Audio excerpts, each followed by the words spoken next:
How is everyone doing tonight? It's good to kind of see you out there. Woo, you made it out, even with all the weather, even though it wasn't a lot of weather. But, I'm from North Carolina. We just get ice every now and then. We don't really get a lot of snow where I live. But anyways, I digress. I'm talking about weather now. Let's move on. I just want to say that thank you so much to Holly. She is really an anchor in this sea of this university that I'm a part of right now, and really just helping me navigate being on campus and getting to know a lot of you. So thank you to Holly for that nice introduction and rooting me. And a shout out to Social Spaces course that I'm working with. Where are you? I know you're out there. Where are you? Where are you? Okay. And I did not know about this intervention that's happening outside the theater. That's amazing. So I'm excited to see what that is after this. I also want to just thank all of the students that are here tonight, because it's incredible that you all gather every Thursday together to witness artists and designers. I mean, that's incredible. I don't want you to take that for granted. That is not something that a lot of people get to do. And this is your educational space, and I've been invited into that, and I don't take that for granted either. So thank you for having me here. I know you didn't choose me to be here, but I really appreciate you coming and being here with me tonight. Another shout out to the faculty that might be here tonight. Thank you for showing up for your students, for your colleagues, and for yourself. I know that right now is a really challenging time to be in higher education with things that are changing on campuses and around this country. So again, thank you for all that you're doing. And I just want you all to know, if you've ever worked backstage or worked tech or anything, there's a lot of people that are making this happen tonight. And I just want to give them a lot of thanks for the support that's happening behind the scenes right now, or else none of this would work together. So, and Christina Hamilton is making this happen too. She has to herd a lot of cats, also known as artists and designers. So let's just give her a round of applause. And everybody else, thank you. Woohoo!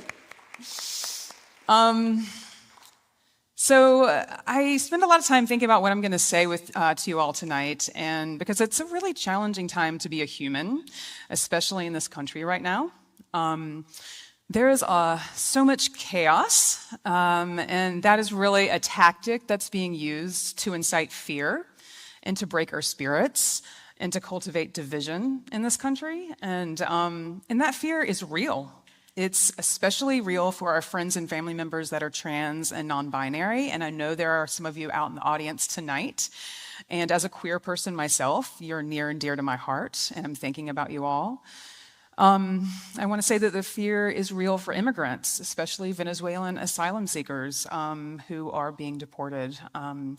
And then federal workers who are either being forced to move on from their jobs or fear of losing. And I'm not trying to bring you down. I'm just trying to connect with what's happening in this country right now.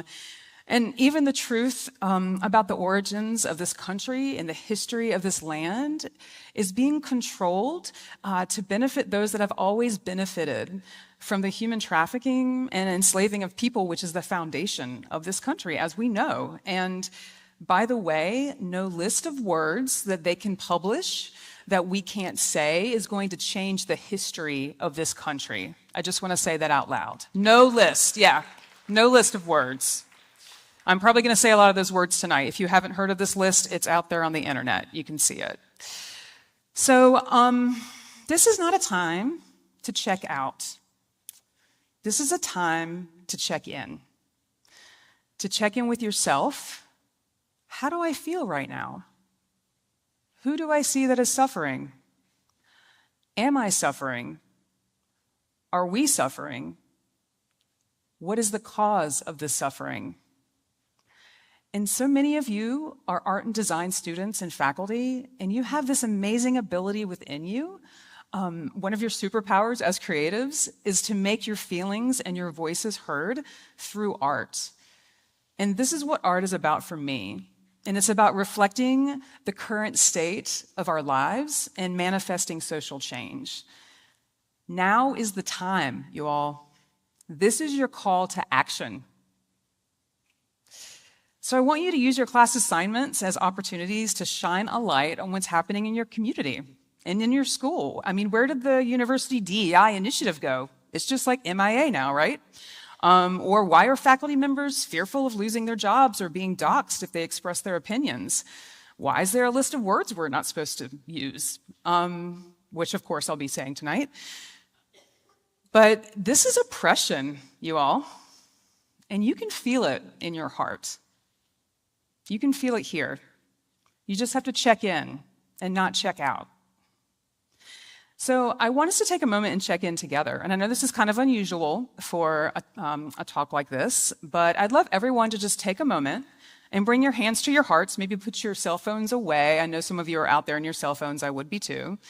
And just bring your hands to your chest, and let's just take a minute to close our eyes or look towards the ground if that's more comfortable for you, and feel your feet on the floor. And just really connect to the earth. And feel heavy in your seat. Feel the weight of the bones and the muscles of your body. And just find comfort in that for a little bit. And then let's find a breath together. Let's find our breath. It's always there. So let's just check in and see, where is your breath? Is it contracted? Maybe it is after all that I shared. Is it shallow? But it's still there. And then I'd love for us to take 3 breaths together, if you will, collectively. So let's inhale together and exhale together. Let's do that 2 more times. In together, out together. And this last time when you exhale, make some type of sound. Maybe it's a roar or a growl or whatever you need to release all this chaos and anxiety. So let's inhale together and then roar. Yes, that's what I want to hear. Woo! Thank you for that. Okay. So you can blink your eyes back open and come back into the room if you haven't already. And just take a look around and notice where the exits are, notice where the pathways are. This really helps our nervous systems to settle. I'm studying somatics right now. So, just look around and orient to yourself, okay? And just come back and be present with us here, okay? So thank you for helping me go through that little recentering practice. I often like to do that during times like these when we're feeling kind of chaotic. So I felt like we might have needed that a little bit. So moving on to some art, why am I here today? I'm here to give you insight into my work as an artist and a creative. My goal is to show up as my authentic self in vulnerability, in honesty, and clarity about my work. I'm here to offer my artwork and journey to inspire you to find ways to share your own voices and to encourage you to practice listening to those voices that historically have not been heard. And yes, I just used the word historically, and that's actually on that list I'm not supposed to say. So I'm just saying it, historically. Yeah, you can laugh at that. It's funny. It's absurd. And then number 3, I'm here to remind you of your collective power as students, as faculty, as community members. You are all stakeholders in your own education, your own place of employment, and of this town. So I'm just here to remind you of that too. So since I don't have tons of time to tell you my whole life story, and I wouldn't do that to you, I'm just going to read this list of identities, and I will ask Holly's Social Spaces students to forgive me because they've heard this before. But I'm going to read a list of identities that I update each time I do a talk, and just to give you an insight into who I am and where I'm coming from. So I'm a white-bodied, middle class. I'm able-bodied for now. I'm an English speaker of Irish, British, Scottish descent. I identify as female, pronouns she, her. I'm cisgender. I'm queer. I'm demisexual.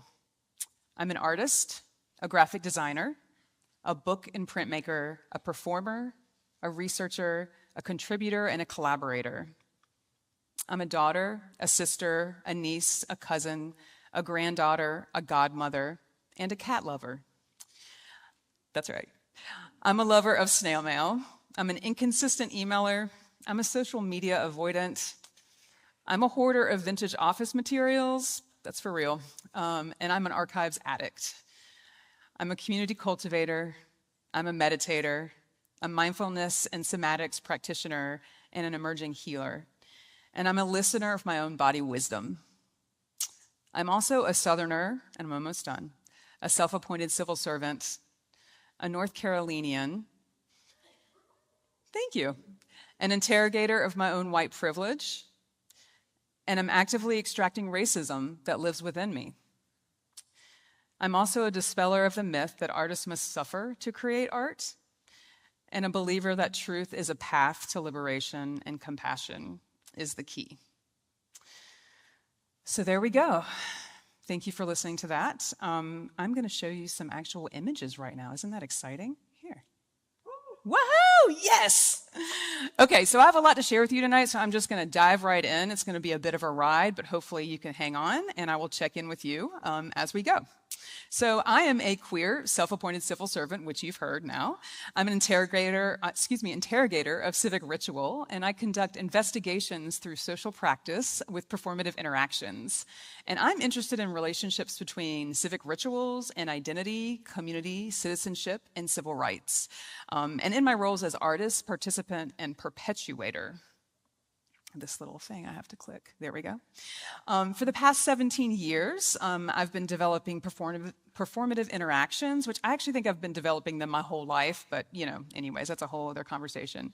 But I build art installations of vintage bureaucratic office environments, which you will be seeing more of, and I perform within them and interact with the public. And I draw on my own lived experiences, observations, and research in relationships. And I'm queering bureaucratic processes to reclaim voice in space through satire and feminist practices. And this is with a goal to reveal and to empower and amplify and offer shifts in perspective. And these performances happen in museums, in galleries, alternative spaces, in streets, at protests. I've been in bathrooms, I've been in pods containers, I'll go anywhere. Yeah, and at first this work was not overtly political at first. It was really about my personal struggles around belonging in my family, my Southern conservative family, and also the community, where do I fit in? Where do I fit in the LGBTQIA community or the art community? And also, as we all know, the personal really is political when you're a queer person in the South. So my first performative piece is called The Declaration Project, which you see here. And as the Declaration's officer on duty, I was asking the question, what personal belongings do you bring with you into the space? And participants would complete a declarations card, similar to a customs form that I designed, declaring what they're bringing with them. And people began sharing very deep insight into their emotional baggage and the impact on their own lived experiences and their trauma. And they found this process really cathartic in a way that I actually didn't expect at first. And I'm sorry that I couldn't provide you all with copies of forms. It's kind of hard to see the forms on a big screen, but they're all on my website if you ever want to check out more details, because they're very detailed. I design all of them. So during this performance, I was experiencing this energetic exchange with people, and I was really enjoying that, and also seeing this exchange amongst people sitting within the same space together, and realizing the potential impact of this work. And when completing the cards, they would file their card in the archive and then be invited to review other people's cards. And then they would walk away with a receipt and a sticker as a reminder of their experience. And there's always a takeaway in my performances.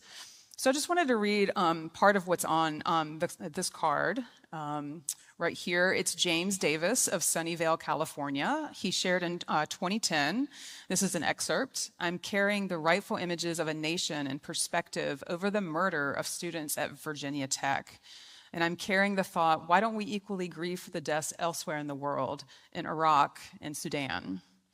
So as you can see, this archive documents not only the physicality of people's lives, but their significant lived experiences, their celebratory events in their communities, their struggles in their families, nationwide trauma, as well as social and political movements, and the list goes on.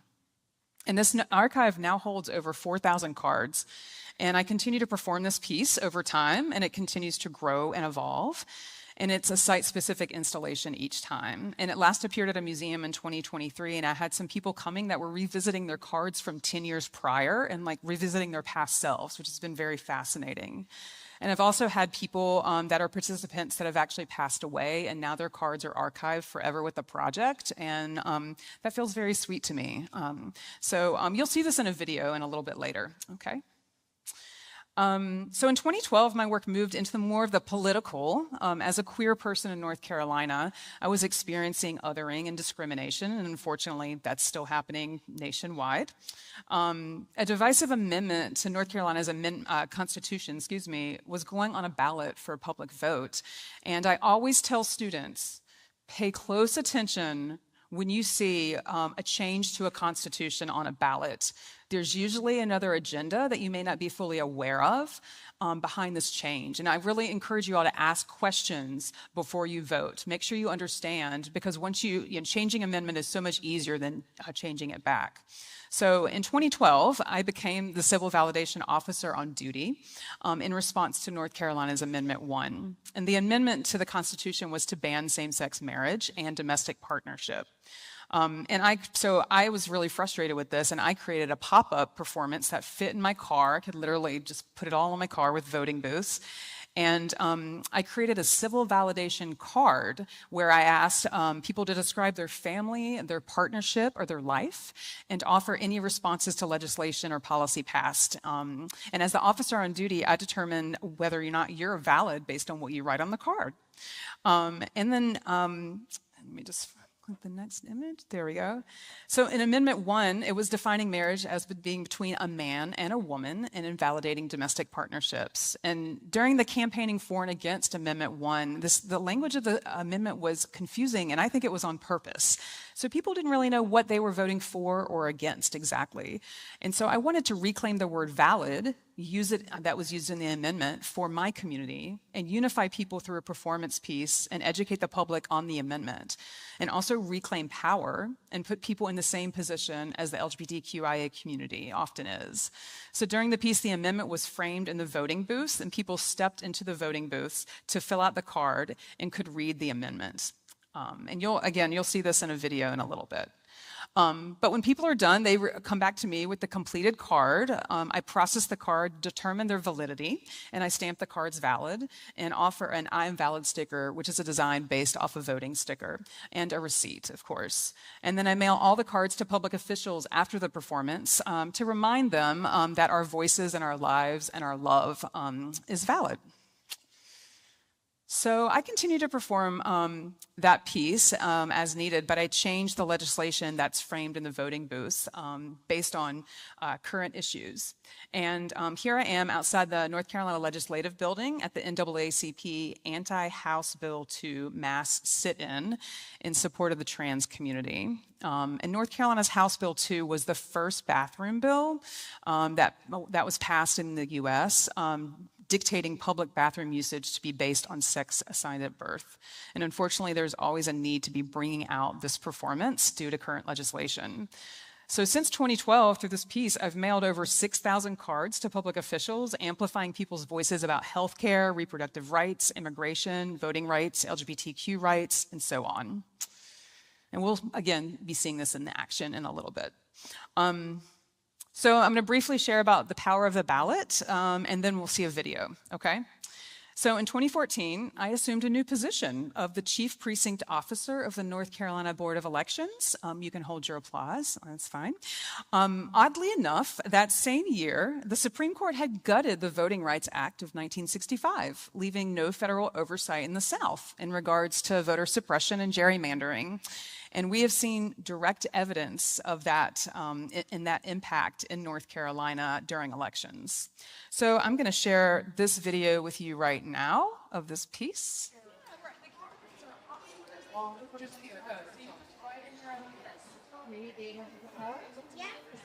There's another one. So do you want to sit together and write something? Hi, how are you? I'm the Chief Precinct Officer on duty today. We're having a little bit of an unusual election in the gallery. We're having people fill in ballots with a list of obstacles that they overcome to vote. So the candidates in our election are the obstacles. And we're having people write down on the ballot a list of obstacles that you overcome to vote. So for you, it might be, the first one might be age, right? Because you're not 18. But then you can probably imagine some other obstacles people might have, right? Maybe like they don't have a car, for example, and they can't get to the the voting precinct. So you sit down, fill that out, and then when you're done, you can come back to the voting precinct here and cast your ballot. And then we'll send all of the ballots after they're tallied and we announce a winning obstacle. We'll send your ballot to a North Carolina legislator to remind them of the effects of their votes on our votes. So you see, you step into the voting precinct here and cast your ballot, and there's a little bit of a surprise that happens. And then we're actually tallying the votes on April 14th, and then we'll send all of the ballots to North Carolina legislators to remind them of the effects of their votes on our votes. Great. Okay? Yes. So you're welcome to sit down when there's a free chair. Okay. These guys probably will be done soon. Okay. Or you can just take a ballot and stand up and write it if you want. What would you put in? Blood. Yeah, like older people take this, like their angels. Yeah, this is the voting precinct. Your mom can help you vote, so just follow the instructions and ring the bell.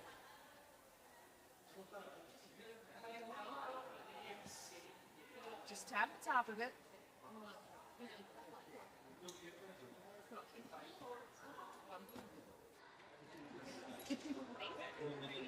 Ruthie, you okay? I'm going to shut you in, okay? That's a little secret you're not supposed to know about. It's a secret door. And then you'll get a receipt in a second.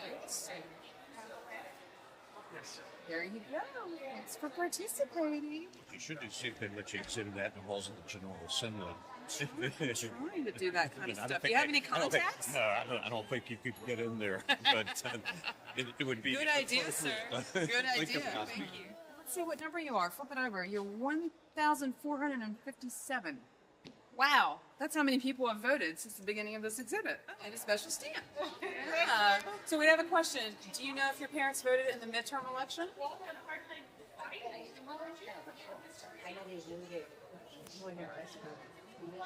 Do you want to ask them if they voted in November? No. And why didn't they vote? It's okay. I'm not shaming you for procrastinating. That's okay. Well, I'm going to give you a button right here in support of your parents voting next time they have the opportunity. Okay? To exercise their right to voice themselves in the country that we live in. Okay? So maybe you can help remind them and ask if you can go to the poll window. How about that? And that says U.S. government. You're welcome. Have a good one. Awesome. Okay. Thanks. So as you saw in the video, I held my own election to bring up voting rights issues, and I created my own ballot boxes based on historical research. So I transformed, as you can see here, bankers' boxes into ballot boxes. It's a little subtle commentary on campaign financing. And then I constructed a voting precinct of 100 ballot boxes for exactly 100 North Carolina counties, and I'm going to admit that I did not know there was exactly 100 counties in North Carolina until I did this project. But I designed this curtain, too, because I remember when I was a child, this is going to kind of out me in terms of how old I am, but I went and voted with my mom when I was 5 years old, and I remember stepping into these big metal voting booths that you had a big red lever in there, and you would pull the lever, and this green curtain would come around you, and then you would flip these levers to vote, and then you pull the lever the other direction to cast your votes. And I always felt that was so important because of this embodied experience, so I really wanted to integrate that, a curtain and that experience in there. And I do realize now, there's some accessibility issues. Obviously, the parent had to pick up their child to vote, so that's something to have to work on for the next iteration. But as you can see here, I designed a ballot with a receipt, and the election question that was posed is, what obstacles do we overcome to vote? So the obstacles are the candidates. And then I also offer information on about voting legislation, on clipboards that are mounted to the wall in the space above the desks. And then people, as you saw, step up, they fill out their ballot, they step up to the precinct, and there's a sign that says ring the bell to cast your ballot. So you ring the bell, and then the precinct officer of the interior processes your ballot and gives you a receipt. So that little hand comes out of the window, takes it, processes it, stamps it, and gives you a receipt. And then at the end of the exhibition, we tally the ballots, we announce a winning obstacle, and mail the cards to public officials that vote to restrict voting rights. And this piece is really important for me for many reasons, but it was the first piece to incorporate another performer. Even though you can't see them, you just see a hand. It was a big step for me, but it was, it's been pretty amazing when we've done the performance. Okay, so I know I'm throwing a lot of you. Y'all okay out there? Doing good? Thumbs up? I can't really see your thumbs, but yeah, woo's good. Okay, great. Okay, keep on going. We keep on going. Okay, so in 2016, I assumed a new position in the Department of Compliance as a facility permit officer. I never thought I would ever say that. But I assumed this position in response to North Carolina's House Bill 2, as I mentioned earlier, the first bathroom bill that dictated the public bathroom usage was based on sex assigned at birth, not your gender identity. And the impact of this, as many of us know, it really demonized and continues to demonize the trans community. And in North Carolina, it was really for a political agenda and for control over North Carolina communities. And it targeted a vulnerable group of people that are a dear part of my community. And of course, this is still happening, and especially in this new administration. And I know that the ACLU tracked in 2024 533 anti-LGBTQ bills throughout the United States. So it's really important to pay attention with what's going on right now. So as you see here, as a facility permit officer, I was issuing permits to restrooms in restrooms. So I transformed restrooms into performance spaces, which is actually really difficult to photograph, by the way. But some places I can't actually transform the restroom, so I have to do without that, but I like to be in the restroom if possible. And then people fill out permit applications with questions regarding gender identity and sex assigned at birth. And one example of the questions on the application that I created is, who is the party responsible for determining the applicant's sex? Or who is the party responsible for determining the applicant's gender identity? And indicate where on the body gender identity originates. So there's an illustration of the body that people can actually creatively contemplate that. And then on the back, there's a space for written responses to legislation, to legislation related to sex and gender identity. And then in the restroom, which you'll see in a video in a little bit, my birth certificate is framed in the office. So, for people's reference. So as you see, I stamp permits human, and then I issue restroom facility permits, and I mail the bottom half of the cards to public officials of the participant's choice. And because my original idea for the performance involved flushing the toilet as an action, if there's not a restroom or a toilet available for the performance space, then I add a little surprise, which I will leave for you to see in a future video. But what was really incredible about this work is that I witnessed people kind of like 4 feet from me during this performance, talking to each other about what the difference between gender identity and sex assigned at birth was. Like, there are so many people in this world that don't have the privilege, to not think about their gender identity and safety in spaces that they exist in. And so these people were talking to each other. Some of them were Googling it. I mean, it was really interesting. And they were having the dialogue rather than me having the dialogue with them. And so I just thought that was really fascinating. And in the end, I titled this project, I Am, an effort to claim space for all gender identities. And you'll see this video in a moment. And so all of these performances that you're hearing about tonight fall under the heading of the Bureau of Personal Belonging, the title for my talk tonight. That is the title of the body of performative works that I'm making over my lifetime. And when the Bureau is performed, I curate a selection of performances that occur together as a series of offices and departments that people can move through at their own pace. And that's what will be happening at Stamps Gallery in the fall.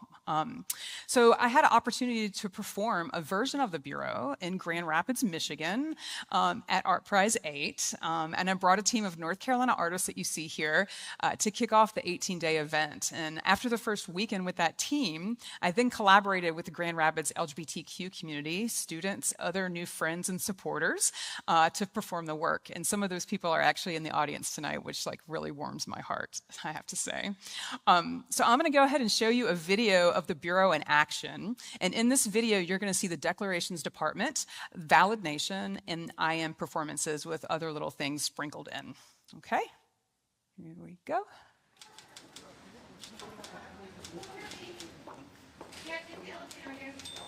Hi there. Welcome to the Bureau of Personal Belonging. How are you? Good, how are you? Excellent. Very well, thanks. You can start by signing in with your name, date, and how to identify. Or you may go ahead and welcome to the Bureau. And privileged. Would you mind doing an interdepartmental delivery for me? Okay, this is going to Officer Kirby. She's the first door there on the left. Facilities permit officer. Thanks so much. First row on the left there. Thanks. You're welcome to come in here and fill this out. Come on in the office, yeah. That's what the chairs are for.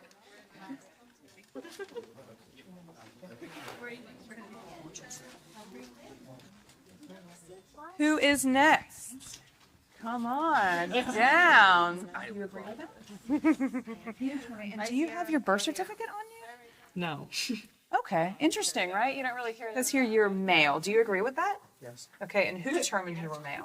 The doctor that birth. Okay, so let's go ahead and have you step into that box right there on the floor. And then I'll go ahead and have you turn to your right, please. Great. And let me just have you step on that scale for me right there. Yeah. Okay, come on back down here.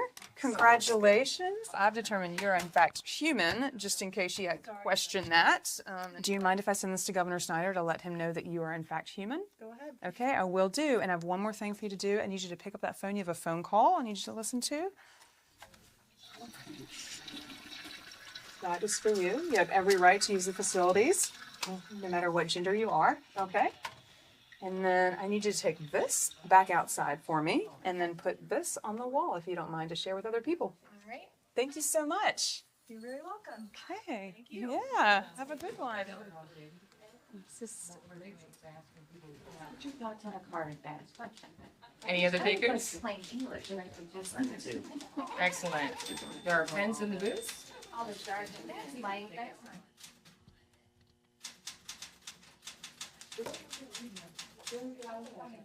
Yeah. Obvious, isn't it? Yes, it is. Seems You that would way. think exactly. Civil validation receipt. Keep it on you at all times. Thank you, I Can we will. Send this to the governor. Absolutely. Photocopy it. This is your civil validation receipt. What's that? Well, it says, you are a valid part of Michigan. You deserve to be honored as such by having access to bathrooms, voting, education, healthcare, and marriage regardless of your gender, race, or class.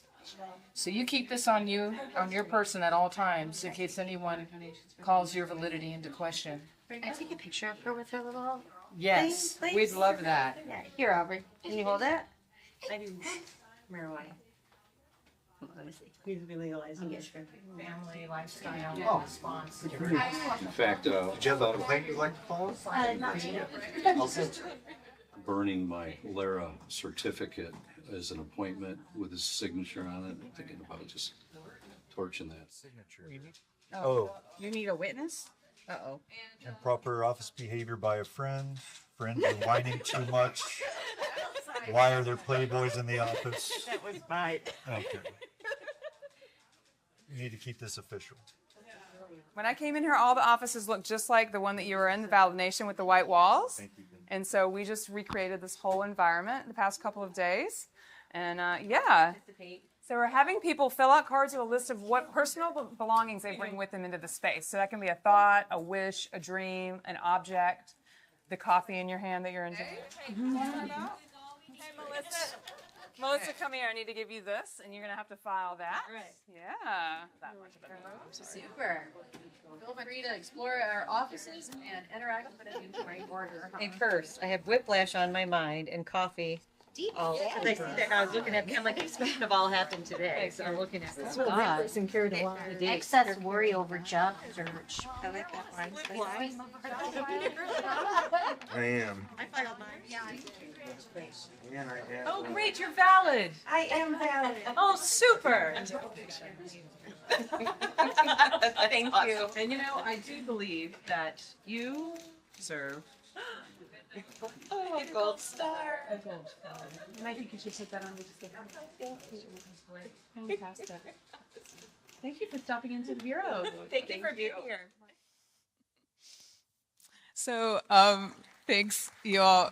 I have to tell you, so the last performer, Harriet, that you saw on screen, she's handing out gold stars. I did not tell her to do that. She somehow found gold stars somewhere in all the belongings that I had, that I brought, that I packed, and she just started giving them out. And this is the amazing thing about working with community performers and not trained actors, is that I encourage them just to be themselves in the role. And if there's something they feel like is in alignment with what their role is, they can just go for it. And so that's just Harriet being Harriet. And I love how that video ended. did. And so as you saw in the video, in the end, the project received the Art Prize Award of $200,000 from a jury of art professionals, which was a huge, it was huge impact on my career. How could it not be?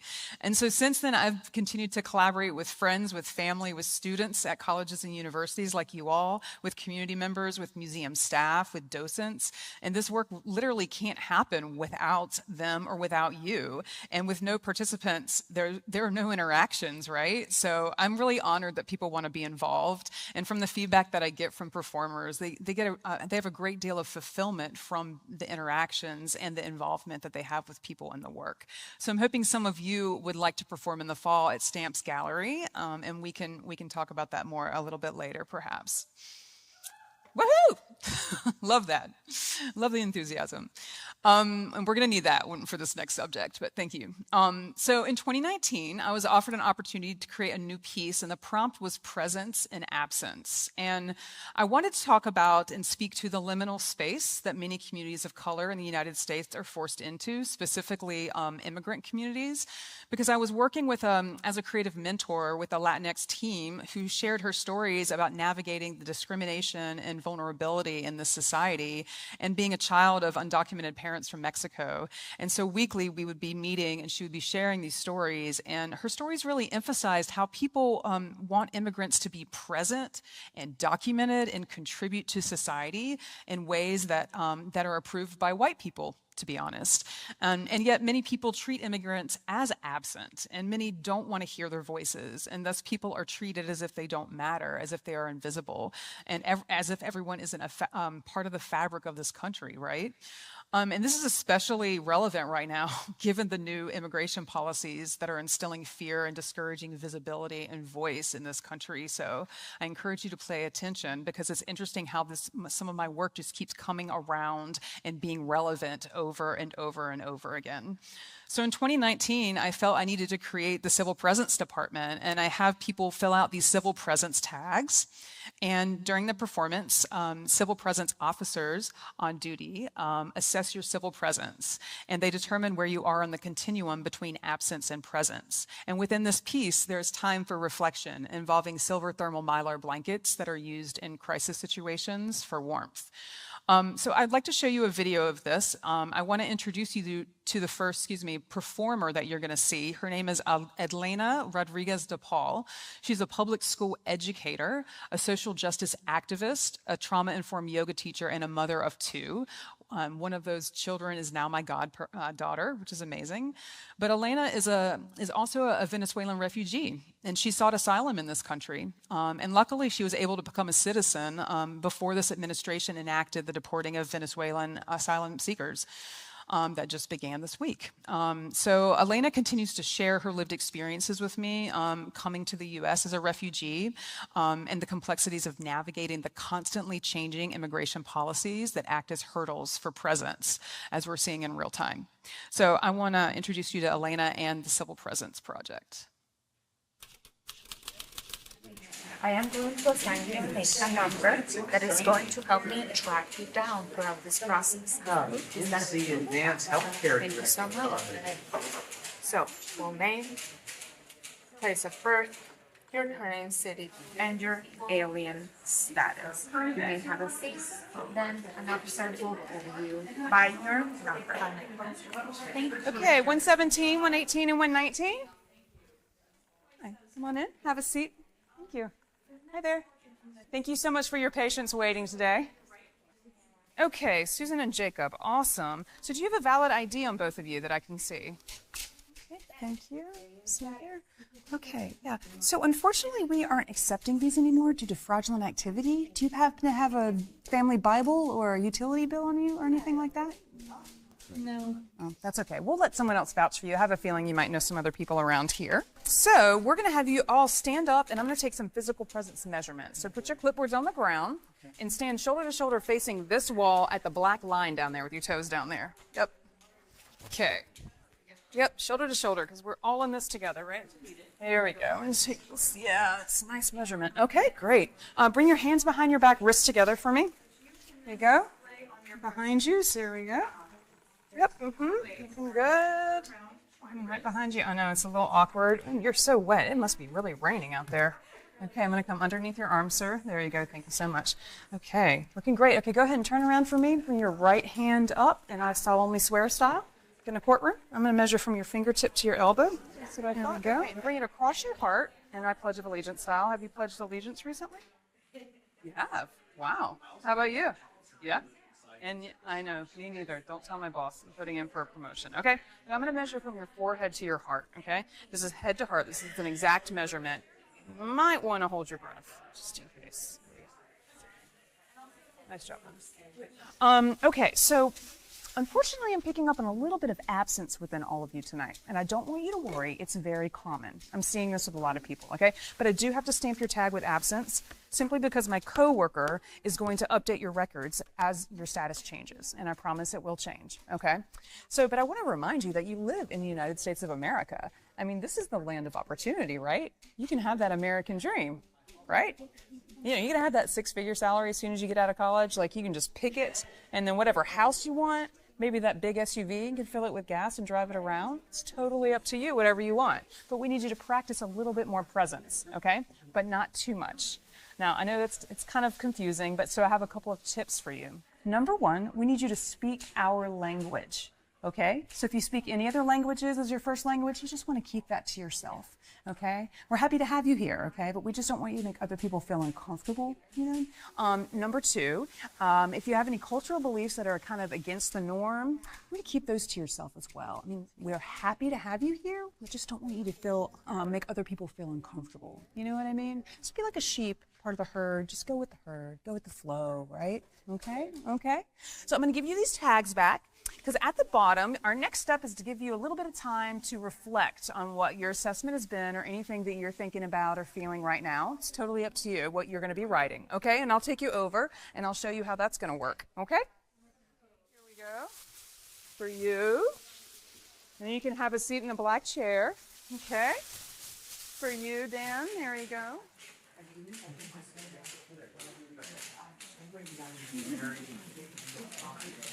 Take whoever's ready. 139, 130.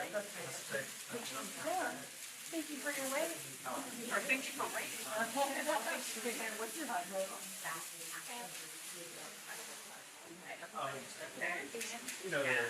And your pen. So, it does appear that our staff has marked you absent. However, I see you have a statement of presence that you've written. Can you read this out loud? Too many sets of rules to follow. Is there only one true set of rules to follow? You get to make your own rules. Do we make too many rules for others? Excellent, thank you. Do you have anything you'd like to add? So the next thing we'll need to do is to take some fingerprints. So I'll need your right thumb and your right index finger here and here, and then here and here, twice, 2 times. From your right hand, thumb and index finger. So your tag is completed, and we're going to advise that you wear this on your person at all times until your status is updated to present. And so we invite you to take your statement of presence along with your fingerprints and share those on the bulletin board. And you can also see what other participants have chosen to share. Thank you very much. Thank you. He's still present? He's still absent? Currently absent. That status can change, so we'll keep you posted. Okay, I'm going to move on there. Thanks. So these are some images of the research that led to the piece I just quickly want to share. And it kind of breaks my heart to look at these now, especially because I know that there are more people that are being treated this way in mass numbers, and that's only increasing right now with administration. But these are security stills from U.S. detention centers in 2019 of people being wrapped in silver thermal mylar blankets. And this is why I was using this material, because it's really dehumanizing and loud, as you heard in the video.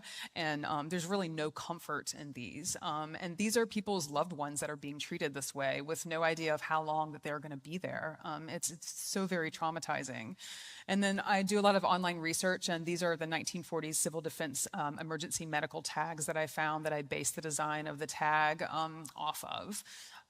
So there's that. And then I just want to emphasize that the embodied movement within the performance can be really intense and activating for people. It really brings up difficult lived experiences, and I hold space for hearing those responses to the work. And we never ever force anyone to take part in any piece or movements if they feel uncomfortable. Everyone's always welcome to be a witness instead of a participant when they show up for the work, and that goes for every performance I ever do.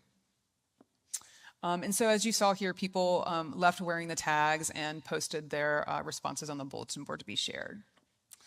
So in 2018, I began designing a performance where I issued death certificates, and I know it sounds very, very intense, but it wasn't just for the big D deaths of our loved ones, but also to acknowledge the little D deaths in our lives, kind of the letting go of our past selves, relationships, wounds, trauma, monuments, movements.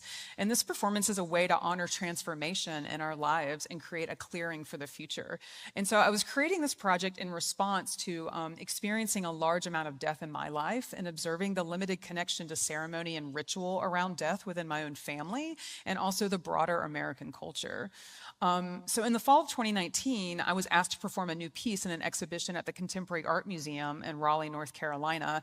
And please note that this is before the pandemic. And I created this installation in the gallery that you see here in late February and early March of 2020, as we were hearing about COVID-19 actually spreading throughout the country. And then on March 8th, 2020, the weekend COVID actually was identified in Raleigh, the same city the museum is in. We were performing this piece at an opening event and had about 40 plus people participate, and it was like an opening of 150 people.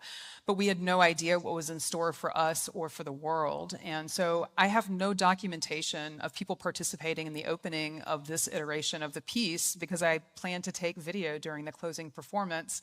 But as you all experienced, things shut down, the pandemic took hold, the museum shut down, and the performance plans were canceled, and I just deinstalled the piece with no final performance. So these are the only images that I have of this like empty office, eerie environment before it was actually activated. And I just can't believe what was unfolding while this piece was emerging. And I truly believe that we as artists are conduits for something bigger than ourselves, and this piece always reminds me of that. So here's an image of the death certificates that people complete. And there's like a name, a place for a name and description of the deceased, the cause of death. And again, this can be little d deaths. It doesn't have to be the big D deaths, you know, the small d deaths in our lives. And then you share the cause and then flip it over and there's more details, like what is the impact of the death on the participant or the informant?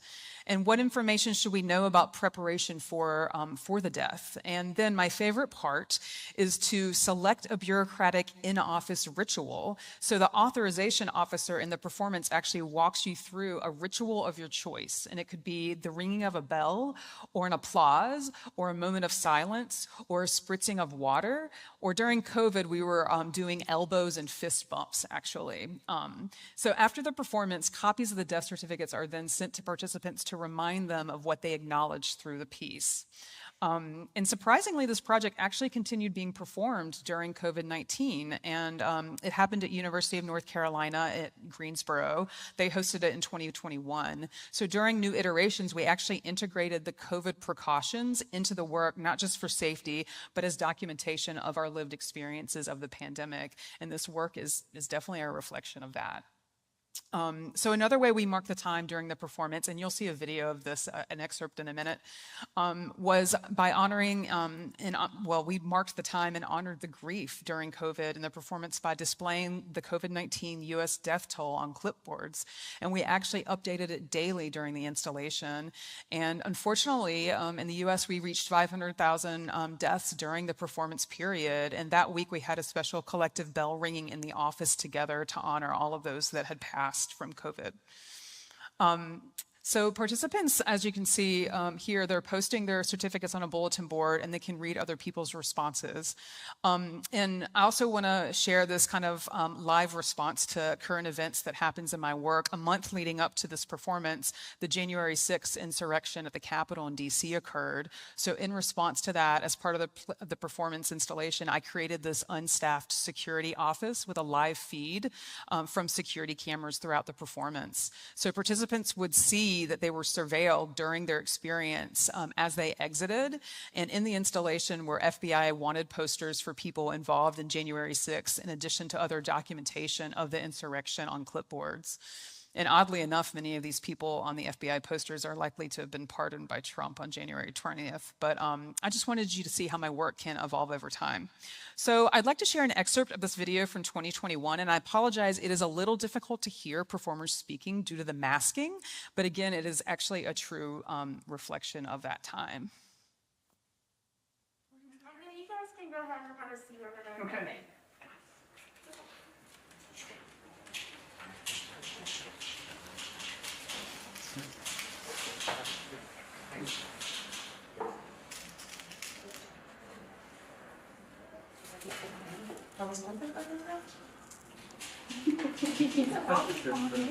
You're ready. I think we're. You think you're ready? I was like, how do you know if you're ready? We don't know. You have a normal temperature, right? Everything's fine. We're ready. Okay, good. There you go. I like that. I like that spirit. So you can come have a seat right here in these two chairs. And I'm looking for someone to water my plants if you know anyone with a green thumb, because I do not have that. So I'm the Vital Records Officer on duty today. Okay. And I'm not, well, as you've already seen, we are issuing certificates of death. Okay. Now, this is not about your own physical death. I'm not in control of that. We are not trying to manifest your death today. We're actually asking you to honor a transition or a transformation that you might be going through, or maybe your community is going through, or the world might be going through. It's up to you what you choose. I mean, perhaps you could be honoring an addiction that you're letting go of, or healing a trauma that you've experienced, or maybe it's just a pattern or a habit that has come up during the pandemic that you would like to address. Or perhaps you want to manifest the death of a pandemic. So that's kind of just giving you some ideas of the deceased that you'll be filling out here, you'll be determining. But there are no wrong answers, okay? I just want to point out a couple things in the form before we send you on your way to fill it out. So right here, this is the informant, this is you, which I think you've already filled out. And here is the witness area, and the witness signature can be, you can witness each other's cards tonight, okay? Since you all are in the same pod together, okay? And then this is my favorite part, the process of authorization, which is where we have Officer Verberg walk you through an action in the office to acknowledge the passing. So for example, we used to do a water mist, but because of COVID, we're not doing that, and we're offering an elbow or fist bump instead, okay? Last but not least here, we have you filling in an address, so you can receive your certificate in the mail or an electronic version known as email these days. And so, because we want, once the office closes, we want you to have documentation of what you've written, okay, and what you've shared. So I'm going to send you to the comfy chairs over here, and you can dive into that form, and I'm here if you have any questions. Okay? Thank you so much. Yeah, I'm so glad you're here.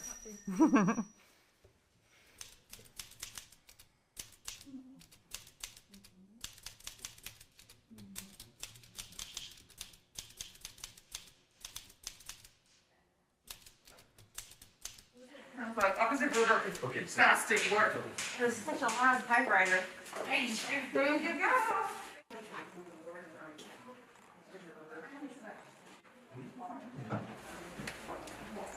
You can receive your death certificate right through here, and if you could put your clipboard and pen in this basket beside you. Alright. Thank you for joining the Office of Vital Records. And then I see that we are honoring the death of self-deprecation. Would you like to expand on that? Sure, like, I have this tendency to, like, I don't know, like, put myself down, you know, and I don't, like, listen to myself, and I invalidate myself all the time, you know, so I'd like to stop doing that. Absolutely. I certainly can relate to that. It was for that. These are fantastic deaths, guys. I'm so happy that we can do these for you. And then I see that we have picked applause for both of these. Yes. Do you want your own individual applauses, or would you like to do them together? No, general applause, right? General applause. Yeah. Okay, guys, if you'll get ready with me, we're gonna clap these away. Awesome.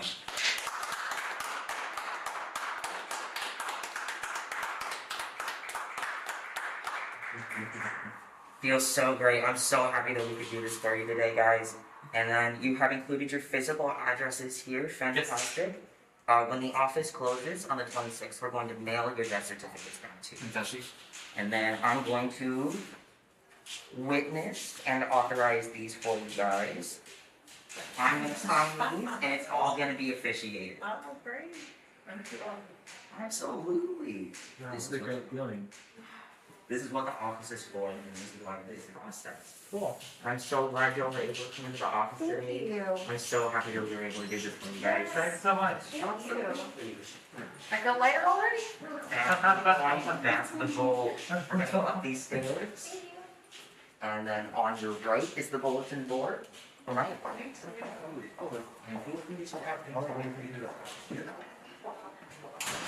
Y'all go in and over.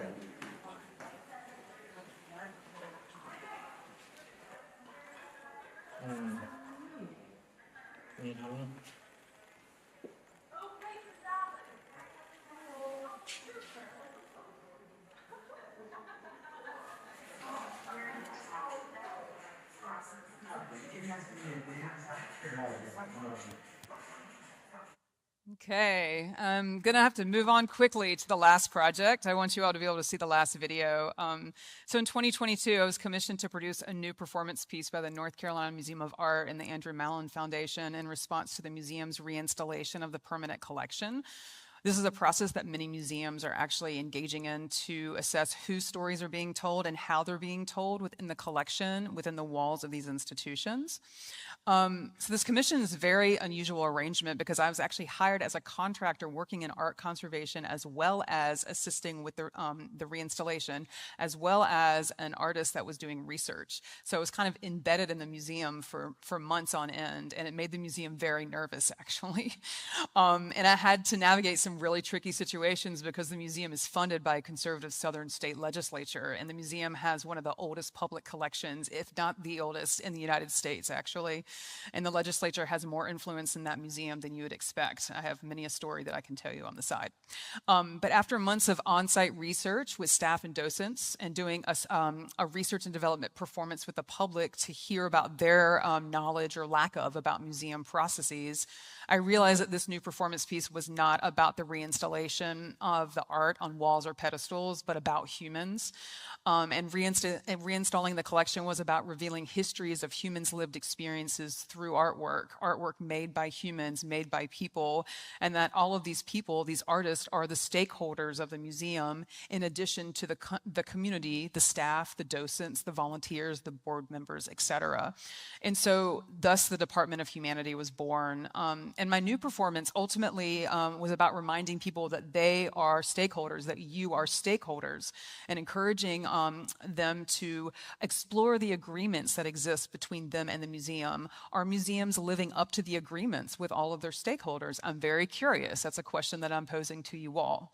So before I share this video, I just want to share with you, because this is the Department of Humanity, during this research period, I spent time organically building relationships with people at the museum and around the museum, and found it easy to call in performers for this work, from staff, from docents, from volunteers, from artists. And in the end, we had this incredible mix of queer and trans folks, people of color, a range of ages and socioeconomic backgrounds were represented. It was really beautiful. And we even had a custodian who had worked at the museum for over 20 years perform in the work. And it was very vulnerable for them to be performing in their workplace. So I was extremely appreciative. And so here are some just quick images of customized objects that were part of the performance, because everyone fills out agreements cards, as you'll see, and to express their voices about the museum and the museum's agreements with them as a stakeholder. And then they select who receives the cards, like museum staff or board or North Carolina legislator or another stakeholder. And after the performance, I actually posted the cards in an area for all of the staff to read, because many of the cards were addressed to them, offering the staff gratitude for all the hard work that they do, including the security staff and people that clean the buildings. So I'm going to wrap up by playing this video. Whoop, push the button.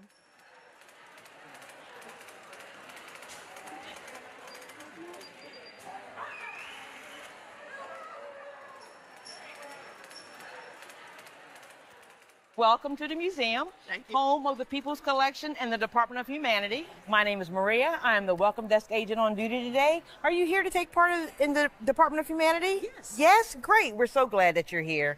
We're inviting you to move through a series of guided experiences with agents on duties in various offices throughout this building, the West Building.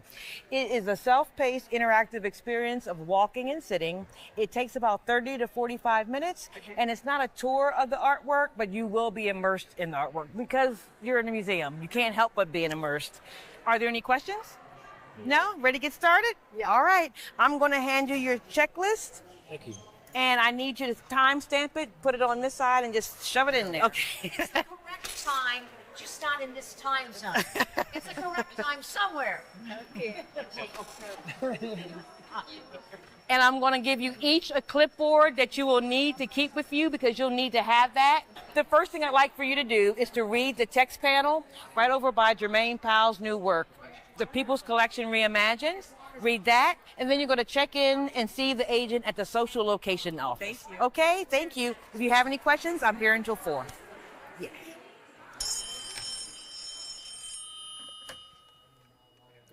Department of Social Location, how can I help you?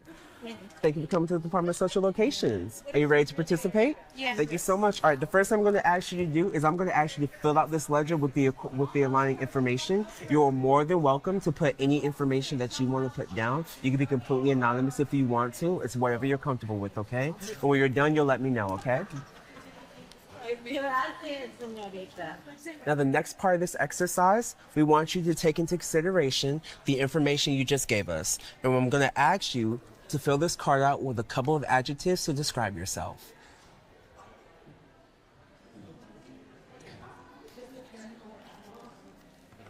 Here you go. And this is also going to help us identify you as someone partaking in the exercise. Just words. Yeah, just words, or you can draw a picture if you would like to. And it's usually 3 to 4, but I mean, the world is your oyster. If you want to fill up that card, feel free. Is anyone done with their name tags? All right, perfect, thank you. And the last thing I'm going to ask you to do, I want you to make some noise. Oh, yeah? Cool. Thank you so much. All right, that's what we like to see now. The next office is going to be the Office of Declaration. You can either cut through the back of these lockers or go around. All right, thank you. No problem. Hello.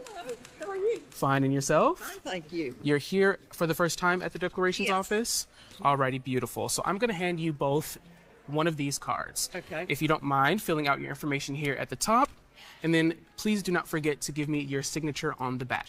In the space provided that begins on the front, and there is ample space to complete and continue on the back, you're going to list all of your personal belongings. That can be the things that you're carrying with you on your person, but they can also be the things that you are carrying within yourself. Okay. Right? Questions that you may have, emotions that you may be carrying with you. Okay. Right? You can borrow a pen from my desk and have a seat in the office and take all the time that you need to complete this form, and you'll bring them back to me once you're done. Okay. Thank you. Thank you. All finished? Thank you for returning those.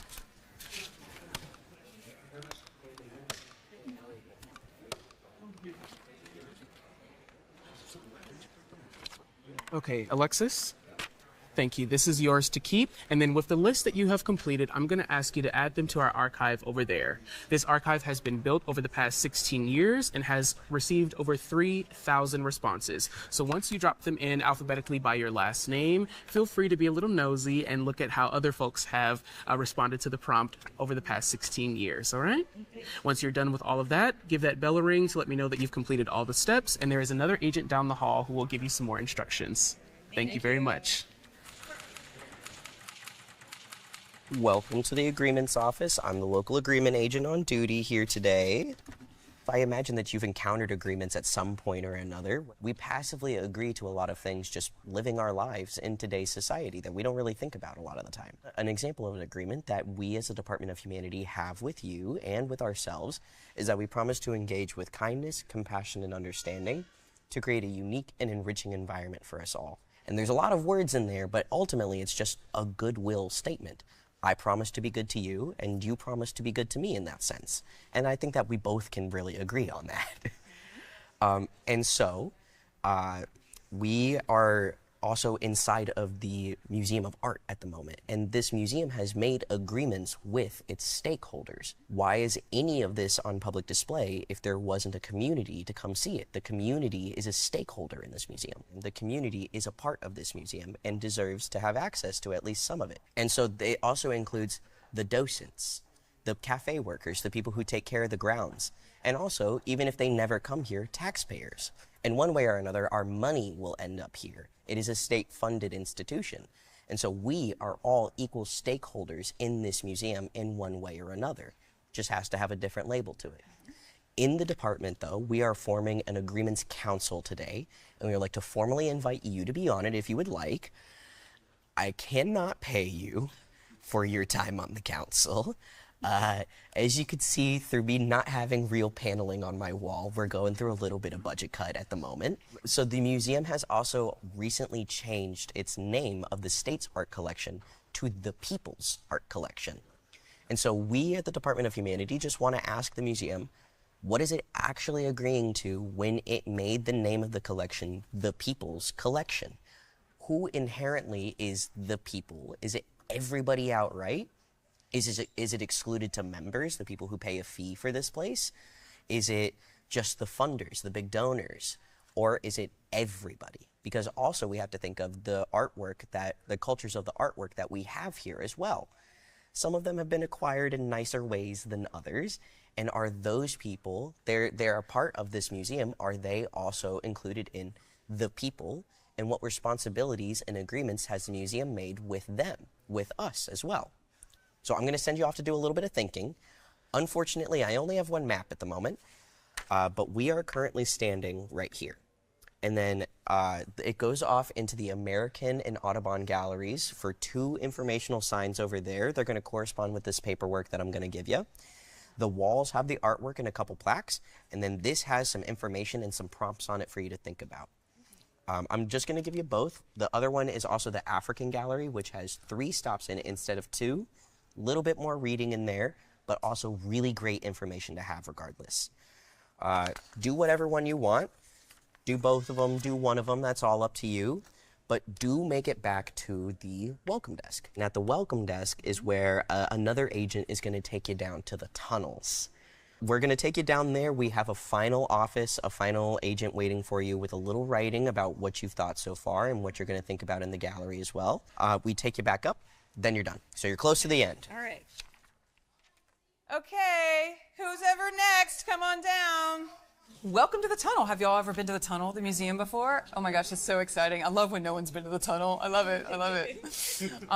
So I am the agreements agent on duty today in the tunnel. Welcome. And thank you for going on that lengthy tour through the galleries. Sorry we dragged you through half the building, just dragged you through half the building, but I want to be clear that the Department of Humanity is really in support of drag performances on state property. So anywhere here, throughout the state, even beyond the state, even around the world. So we just want to be clear about that, but we're thankful the museum has allowed us to have an office in the tunnel. So on Mondays and Tuesdays, the museum is closed, and the art handlers are using this tunnel to move art from the East Building to the West Building. So it's just a constant thoroughfare, and there's constant rotations happening. But every Monday and Tuesday is very busy. Some people think museums are static. They're absolutely not static. They're living, breathing beings, and the humans are the ones that are making it all happen, right? Since we're talking about humans, you all are humans, and you agreed earlier today, I don't know if you remember, like 2 hours ago, that you're on the Agreements Council. As a member of the Agreements Council, I'm asking everyone to fill in a little postcard with some questions or remarks or thoughts that you've had based on the tour that you went on earlier today. Whatever you've experienced, whatever's coming up for you, we're asking you to write a postcard to either the museum director or the board or maybe a staff member, or if you want to talk to a North Carolina legislator who is very directly impacting the funding of the museum and other things that happen here. And then also as a stakeholder, you can actually have this postcard sent to yourself from the department. So don't forget to autograph right here, and then bring it back to me when you're done. I'll process it, stamp it, and we'll get it into the archive. There's some chairs here. We have so much furniture in this tunnel, we can find a place for everyone to sit. Just saying. Just saying. Okay, the two of you, I will help process your cards. you want to step up and you hand me your cards? There we go. There we go. And I'll you hold those right there. I'm going to go ahead and sign this and make this official for you. We want to make sure that this is a legitimate document here. Yeah, here we go. Okay, let's make this submitted, all official. I'm going to cut this with these huge scissors that I have here. I love these scissors. Okay, I'm going to give you stickers that say stakeholder to remind you that your voice is important and to continue to express it to the museum. Okay? And unfortunately, I have to take the stakes back due to budget cuts. I cannot let you leave with them today. You can put them all in the pencil holder. But here's a receipt for you, for you. You. Let me stamp this and make yours official too. I'm going to actually ask you all to post them on the bulletin board next to me and share your voice with other people. You can overlap your cards. It's totally fine. We've had so many people in the past 2 days. It's wonderful to fill up our bulletin board. And you're welcome to read other people's cards if you like. And when Beverly escorts you upstairs, she's going to take your clipboards and your name badges. Okay? Thank you so much for coming through. I hope you enjoyed your tour and your time. Beverly, thank you so much for taking care of these good folks. You're in good hands. I don't know if we said, but Beverly worked here for 20 years. Wow. Yeah, you can put it right there. She knows all. Okay, that's it, you all. This is my gratitude slide. Thank you for all the people that have supported this work over the years. And then I would love, if any of you are interested in participating in this work and performing in the fall, please reach out to me, DM or email. It's totally fine. And yeah, let's work together. It'd be great. Thanks for coming out tonight, you all.